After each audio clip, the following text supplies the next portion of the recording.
अस्सलाम वालेकुम। मेरे नाल जाज है ते मेरियां 5 बच्चियां ने, एक बच्चा है जी। मैं कुल्फियां वेच के बच्चों जो 4 आने कमाना तो मसा दाल रोटी बनती है। ते मैं किसी को फड़ के टायर टुप्पा पवाइयां ने ते ये सारे साइकिल का काम कराने वाला जंग लगा पे ते गरारियां सैट पाने वाले ने ते चैन कवर भी मेरा पाने वाला है ते हर सारा काम ही एदा होने वाला। मैं मसा धरू के ते एक मेरी अख की खब्बी अख की नज़र भी कोई नहीं है।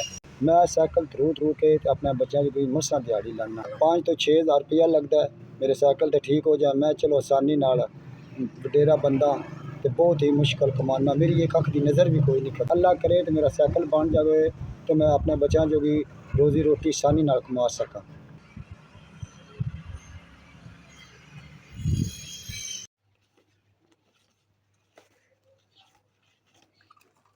जी बड़ी मेहरबानी, शुक्रिया तुहाडा, क्योंकि मेरा साइकिल टुटे आई तो एदा हाल कौन आई।